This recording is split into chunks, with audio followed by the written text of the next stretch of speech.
राजनीति में दलित vote bank की अहम भूमिका रही है और इस बार दोनों प्रमुख दल बीएसपी और सपा अपने अपने पक्ष में इस वोट बैंक को साधने की कवायद में जुटे हुए हैं। ये रिपोर्ट उन आरोपों और पलटवारों पर केंद्रित है जो मायावती और सपा के बीच हुए हैं। उत्तर प्रदेश में दलित समाज का राजनीतिक प्रभाव हमेशा से महत्वपूर्ण रहा है, खासकर विधानसभा चुनावों में। मायावती की बहुजन समाज पार्टी और अखिलेश यादव की समाजवादी पार्टी, दोनों ही दल इस वर्ग को अपने पक्ष में करने के लिए मेहनत कर रहे हैं। इस संदर्भ में मायावती ने हाल ही में कुछ आरोप लगाए जिन्हें समाजवादी पार्टी ने जोरदार तरीके से नकारा और पलटवार किया है। दरअसल मायावती ने मंगलवार को एक के बाद एक ट्वीट करते हुए समाजवादी पार्टी पर गंभीर आरोप लगाए थे। उनके हिसाब से समाजवादी पार्टी दलितों को उकसाकर राजनीतिक स्वार्थ साधने और तनाव फैलाने का काम कर रही है। उन्होंने विशेष रूप से दलित, पिछड़े और मुस्लिम समाज से अपील की थी कि वे सपा के बहकावे में न आए। साथ ही साथ मायावती ने यह भी कहा कि सपा दलितों के नाम पर राजनीति कर रही है और ये समाज के विभिन्न वर्गों के बीच भेदभाव और तनाव बढ़ाने की भी कोशिश कर रही है। मायावती के आरोपों पर समाजवादी पार्टी ने कड़ी प्रतिक्रिया दी है। सपा प्रवक्ता मनोज यादव ने कहा कि मायावती के आरोप पूरी तरह से झूठे हैं और निराधार हैं। यादव ने कहा कि सपा हमेशा से दलितों, पिछड़ों और अल्पसंख्यकों के पक्ष में खड़ी रही है और पार्टी ने हमेशा उनके अधिकारों की रक्षा की है। उन्होंने ये भी कहा कि जब भी दलितों, शोषितों और वंचितों पर अत्याचार हुआ है, सपा ने सबसे पहले उनके समर्थन में आवाज उठाई है। सपा प्रवक्ता ने ये सवाल उठाया कि जब मायावती सत्ता में थी तब क्यों चुप थी, जबकि उस समय भी दलितों पर अत्याचार की घटनाएं आए दिन होती रहती थी। उन्होंने उदाहरण देते हुए कहा कि उत्तर प्रदेश में दलित बहन बेटियों के साथ हो रहे अत्याचार जैसे हत्या, बलात्कार और भेदभाव पर मायावती ने कभी आवाज नहीं उठाई। सपा और बीएसपी दोनों दल दलित समाज को अपने पक्ष में करने के लिए लगातार कोशिशें कर रहे हैं।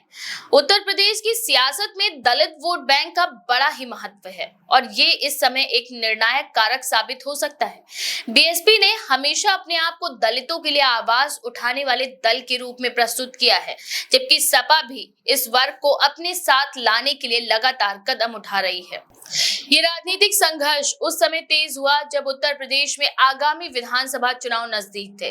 सपा, जो अपनी पारंपरिक यादव वोट बैंक को संजोने में लगी हुई है, अब दलितों और पिछड़ों को भी अपने पक्ष में लाने की कोशिश कर रही है। वहीं उत्तर प्रदेश की राजनीतिक संरचना और दलित मुद्दे के तहत अगर बात की जाए तो उत्तर प्रदेश की राजनीति में दलित मुद्दा हमेशा से एक महत्वपूर्ण पंक्ति रहा है। मायावती और उनके दल बीएसपी ने हमेशा से दलित समाज को अपने साथ जोड़ा है, जबकि सपा ने भी अपनी नीतियों में दलितों के लिए कई महत्वपूर्ण कदम उठाए। सपा का ये बयान कि वह दलितों की आवाज है, बीएसपी के लिए एक चुनौती पेश करता है। इसके साथ ही भाजपा भी दलित समुदाय को साधने के लिए कई योजनाएं और नीतियों को लागू कर रही है। ऐसे में सपा और बीएसपी दोनों दलों के लिए दलित वोट बैंक को अपनी तरफ करना महत्वपूर्ण हो गया है। मायावती के आरोपों को लेकर कई राजनीतिक विश्लेषक ये भी मानते हैं कि उनके बयान में कुछ हद तक राजनीतिक डर और बौखलाहट का संकेत है। वह यह महसूस कर रही हैं कि उनकी पार्टी बीएसपी की पकड़ दलित समुदाय पर अब कमजोर हो रही है और सपा इस वर्ग में अपनी पैठ बनाने की कोशिश कर रही है। ये आरोप इस बात का संकेत है कि मायावती इस राजनीति में अपनी कड़ी पकड़ बनाए रखना चाहती हैं और किसी भी स्थिति में सपा को दलित राजनीति में आगे बढ़ने नहीं देना चाहती। उत्तर प्रदेश की सियासत में दलित मुद्दा हमेशा से एक निर्णायक भूमिका निभाता रहा है और आने वाले समय में भी ये प्रमुख राजनीतिक मुद्दा बना रहेगा।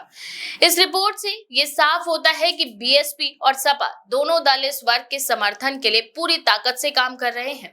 मायावती और अखिलेश यादव के बीच हुई जुबानी जंग केवल एक सियासी विवाद नहीं, बल्कि उत्तर प्रदेश की राजनीति के बदलते समीकरणों और दलित वोट बैंक की अहमियत को दर्शाता है। जैसे जैसे विधानसभा चुनाव पास आएंगे, इस तरह की जुबानी जंग और आरोप प्रत्यारोप बढ़ सकते हैं, जिससे ये तय होगा कि दलित समुदाय किस पार्टी के पक्ष में जाता है। मायावती और अखिलेश यादव की इस राजनीतिक जंग के बारे में आपका क्या विचार है, हमें कमेंट में जरूर लिखें। ऐसी और भी दिलचस्प खबरों के लिए देखते रहिए द पेज 19।